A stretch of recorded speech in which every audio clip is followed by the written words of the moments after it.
Bueno, seguimos con la segunda entrega, pero un tinto a la salud de todos. Moisés, vamos a hacer un toquecito para entrar a la segunda entrega. A ver, hagámosle a ver, ¿qué tocamos?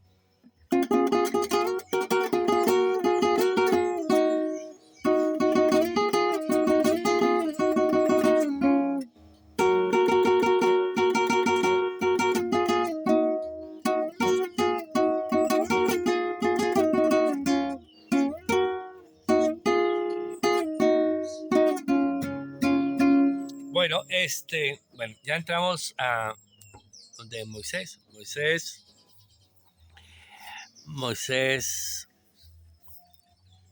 está delante del faraón, diciéndole al faraón, deja salir al pueblo hebreo. Ellos vinieron acá, están esclavizados, ellos tienen que irse. El faraón, ya se murió otro faraón, ya llegó uno nuevo también, peor también. Y que van a dejar ir unos esclavos. Un ejemplo, de un salario mínimo aquí en Colombia, con una carne a 14.000 pesos libra. El salario mínimo vale 40.000 pesos diarios. Y un papá que tiene esposa y 2 hijos. Entonces, ¿cómo hacen para los estudios de los hijos, la universidad, comprar su casa, pagar impuestos? En fin, a veces nos sentimos así, en tierra de esclavitud, a pesar de tener una cosa tan bonita. Entonces no estoy hablando de historia ya antigua, estoy hablando, y qué decir de aquellos pueblos que no tienen ni gobernabilidad, aquellos pueblos donde un país ejerce su primacía sobre otro y hasta lo destruyen. Unos pueblos donde los mismos jefes de estados son capaces de hacer desplazar a su población y no sé por qué, ansias, apetitos, y uno con un solo televisor tiene y una cama, no necesita más. Yo no ni mira televisión, pero la gente tiene y quiere tener, y entre más tienen, más poder. Yo no sé si le alcanza la vida para comerse todo eso, no les va a alcanzar, tienen muchísima plata, pero son felices haciendo negocios, pero para esclavizar a la gente.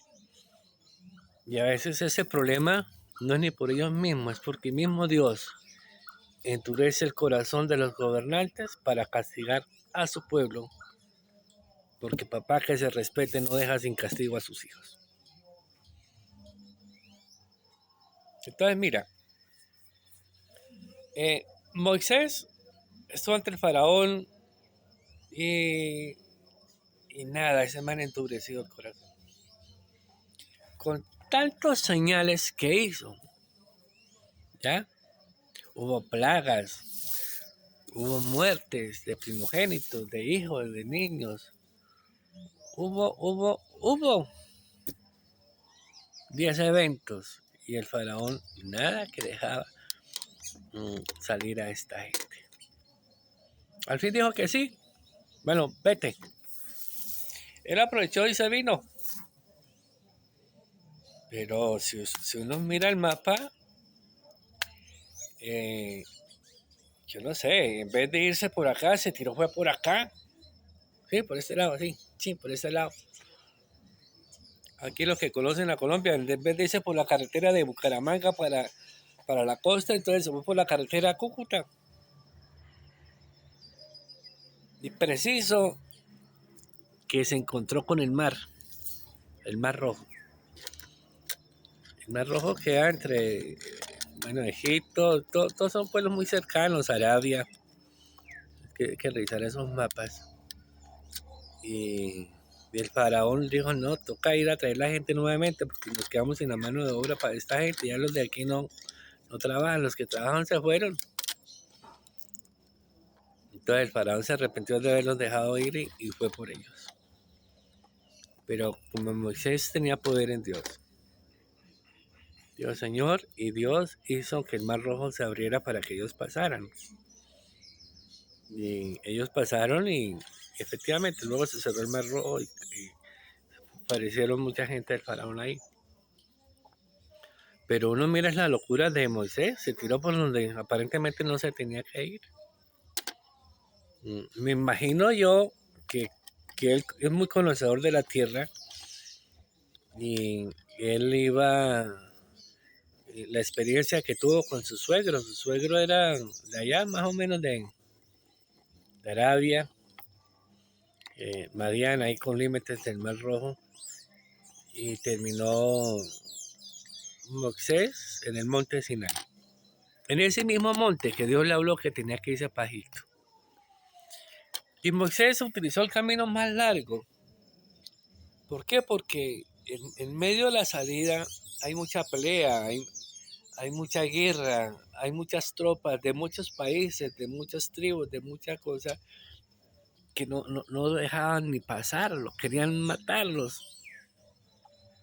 Del punto que le dijo a uno de ellos, le dijo, venga, voy a pasar por su tierra, yo le pago los daños, el agua que tomamos, la comida que tenemos, igual nosotros vamos a pasar un momentico, déjenos pasar. Dijo, no, y antes le trajeron la tropa y le metieron encima, entonces le tocó dar una vuelta grande. Pero en esos eventos de tragedia, en esos eventos de temores, en esos eventos de, de defecciones, Dios sí sabía para dónde lo tenía que llevar, para el desierto. Mire, esa zona tiene como 4 o 5 desiertos, no como aquí en Sudamérica. Aquí en Sudamérica hay como 4 desiertos para tanto pueblo, allá no, hay 4 o 5 para casi un territorio muy pequeño, y terminaron en el monte Oreb, en el desierto del Sinaí. ¿Ok? Mire, Diego, yo a veces le digo a los amigos, a las personas, que cuando están en un desierto, a mí me da alegría que estén en el desierto. Los desiertos son noches frías, oscuras. Los desiertos tienen alacranes, tienen coluderas, serpientes, tienen un montón de cosas. eh, Tienen inseguridad, el que lleva se roba todo, viola a las mujeres, lo que sea. Los desiertos son difíciles contextualizar un tema del desierto. Y yo le digo, me da alegría que estás en el desierto. Porque es que cuando uno está en el desierto es donde más cerca está de Dios. O sea, esto se sube aquí, no escucha uno a nadie, no, todo es la presencia de Dios. A veces Dios lo tiene que llevar uno al desierto para hablar directamente Dios con uno. Entonces le quita a uno una serie de cosas. Hoy en día un ejemplo, el desierto tiene un rival, que es la tecnología, los celulares y tabletas, todas esas cosas, computadores, porque uno lo primero que despierta es ir a molestar a ver del chisme, de la noticia, del juego, de la risa, de cómo van los goles, de cómo va esto, cómo va el país, cómo está el clima, en vez de decir uno, necesito orar primero, hablar con Dios. Y vea, y si Dios tiene que quitarle, todo eso se lo quita. Porque uno tiene que ir al desierto a hablar con Dios, como le tocó a Moisés y a todo el pueblo. Entonces llegó Moisés al Sinaí, después de tanta jodera que hubo. Y allá en el monte Sinaí, mire, no es por nada, pero a mí me parece que uno tiene que leer muy cuidadosamente todas las ordenanzas, estatutos y mandamientos que Dios le dio a las personas a través de Moisés. Los 10 mandamientos, la tabla de la ley de Dios. Cómo Moisés entraba a hablar directamente con Dios. Él hablaba con Dios. Uno tiene que mirar, te recomiendo mirar en todos estos temas el castigo que recibieron los hermanos de Moisés. Él tenía 2 hermanos, se llama Aarón y una que se llama María. María, hermana de Moisés, recibió castigo. Imagínense que Moisés compartía todo con Aarón, María al lado y todo eso. Y Aarón traducía lo que Moisés quería decir a los pueblos. Y resulta que una vez María se atrevió a hablar mal de Moisés, diciendo que Dios, y Aarón también, que Dios, así como le habla a Moisés, le hablaba a ellos. Entonces que ellos también tenían la misma gracia ante Dios como el cuento, y el mismo poder, y la misma gloria, y yo qué sé. Y Moisés era muy noble, supremamente noble. Decía mismo Dios, calificado por Dios. Uno a veces quisiera encontrar esas noblezas, pero un santanderiano noble, usted puede imaginarse. O un colombiano noble. Ah, no, qué pasión. Entonces, ¿de dónde viene la nobleza de Moisés? Y sabe que Dios los sacó a todos tres que están en el templo hablando, y luego dijo: Moisés, retírate que necesito hablar con tus hermanos.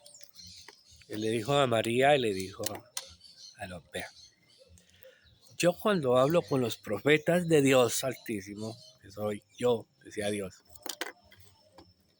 yo hablo por medio de visiones, de sueños, y les hago entender. ¿Ya? Pero con Moisés, no. Con Moisés hablo cara a cara con él. Me presento a hablar con Moisés. No pretendan ustedes parecerse a Moisés. Y tome que vino el castigo para ellos dos.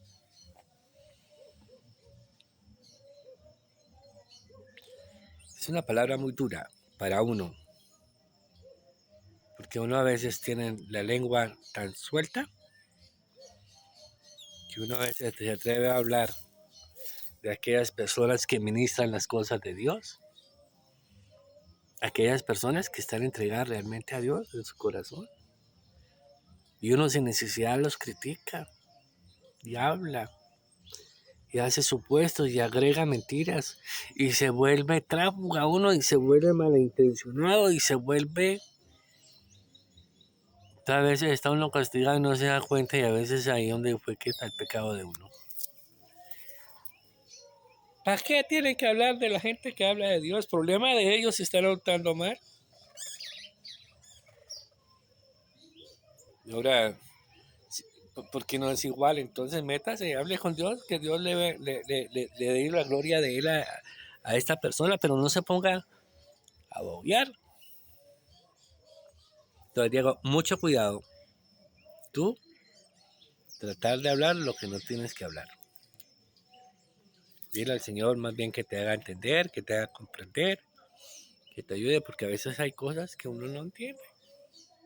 Miren, en este trazagar del tema religioso, uno camina por un lindero muy tan delgadito que se vuelve fanático. Así como hay fanatismo a los carros, fanatismo al fútbol, fanatismo a yo qué sé, los mismos trabajos, el fanatismo a hacer plata, riquezas, empresas. Entonces, así en esa pasión hay gente que se vuelve fanática a las cosas de Dios y hablan duro. Y es que Dios tal cosa. ¿Para qué? Ya hablan de Dios de día y noche y gritan y yo qué sé, y yo qué sé, y yo qué sé. ¿Para qué? Uno no necesita volverse fanático, porque lo más cerca de entrar en una secta es un fanático. Y cuando uno está en una secta, uno esclaviza el pensamiento, entrega su corazón y pierde libertades. Entonces, ojo, Diego, con perder tu libertad, porque uno dice por ahí la primera comunión, un ejemplo, uno tiene que guardar la comunión en Dios, siempre, y Dios a uno le enseña. Entonces, ¿para qué congregarse? ¿Para qué ir? Aunque dice la palabra que toca congregarse, si uno va a perder lo primero, que es la oración personal en Dios. ¿Ok? Entonces, Moisés, con ese pueblo no fue fácil. No fue fácil. Un pueblo que criticaba. Si estos son los hermanos de él, ¿cómo sería todo el pueblo, peleándolo. ¿Acaso nos trajiste para hacernos morir en este desierto? ¿Acaso nos trajiste para hacernos morir de sed? ¿Acaso nos trajiste para que nos mataran? A todo momento jodiendo. Y Moisés, mira, trajo los mandamientos del monte de Sinaí y se lo entregó al pueblo. Y cuando vino ya el pueblo haciendo dioses diferentes a Dios en oro, en contra de lo que le habían enseñado sus abuelos, sus padres, sus predecesores, y Dios mostrándole una tierra, un camino para bendecirlos. El pueblo no es fácil. Entonces uno pierde compostura porque el común, la sociedad habla todo igual y eso, entonces no me he dado a decir también que sí, porque uno no tiene criterio y carácter, ¿sí? En Dios, para decir cuando hay que decir no es no, para uno no untarse de lo que no tiene que untarse. Entonces, eso pasó en ese Sinaí, un pueblo rebelde, un pueblo tosco. Mire, una y otra vez, el pobre Moisés luchando, yo creo que ya estaba cansado.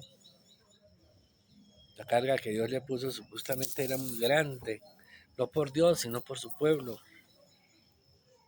Y una vez arrecho todo, Moisés, Dios dijo, háblale a la piedra para que brote agua, para que le da al pueblo, y este raco cogió un palo y lo clavó la piedra. Y salió agua, pero ¿cuál fue el pecado de Moisés?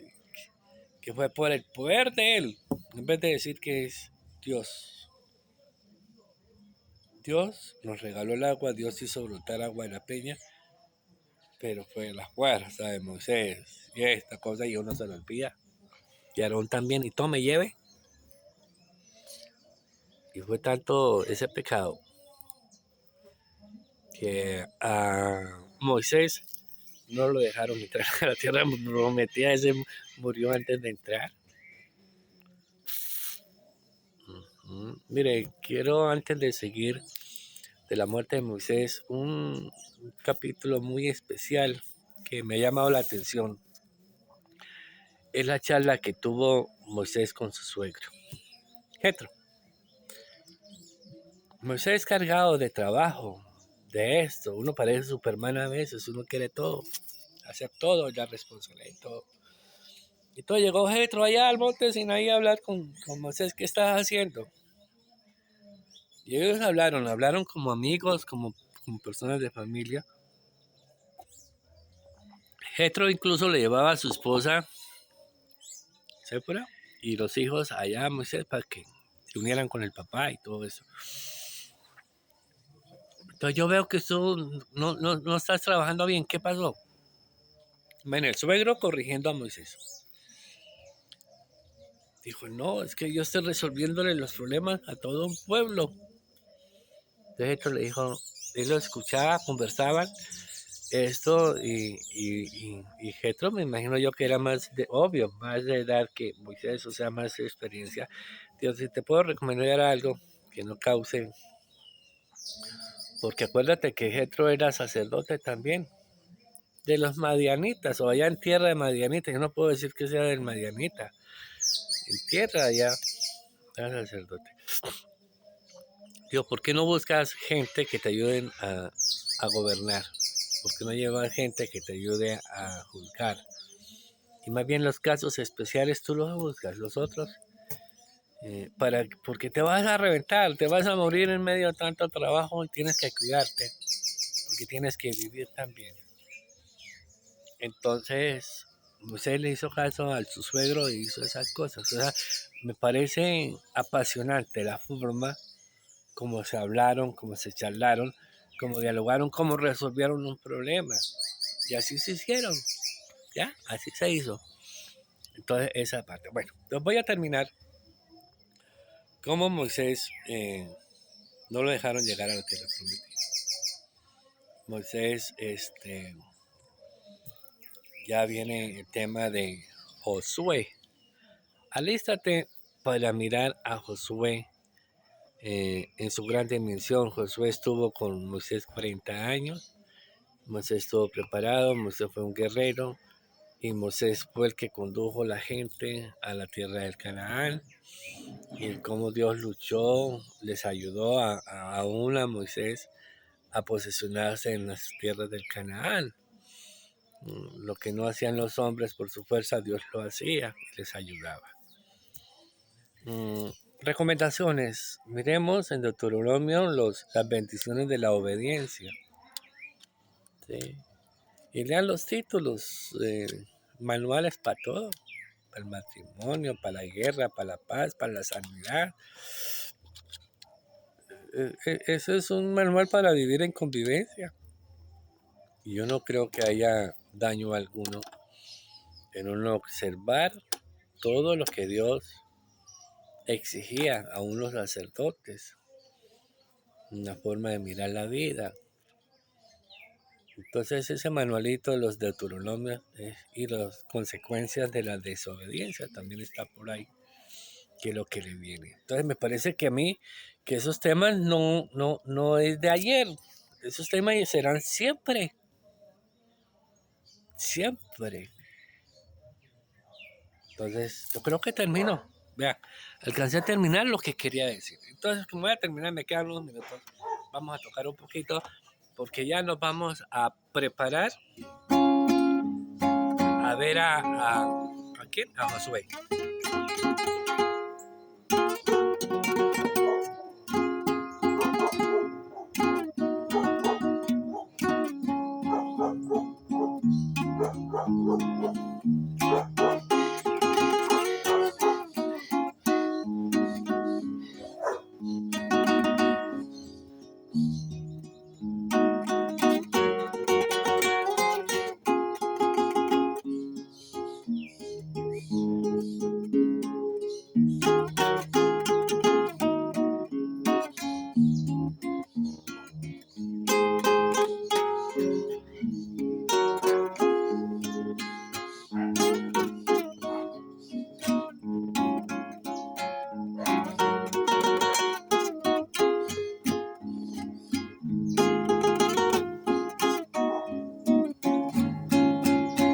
Bueno, bendiciones, nos vemos en la próxima entrega y saludos para todos y muchas gracias nuevamente. Buen día.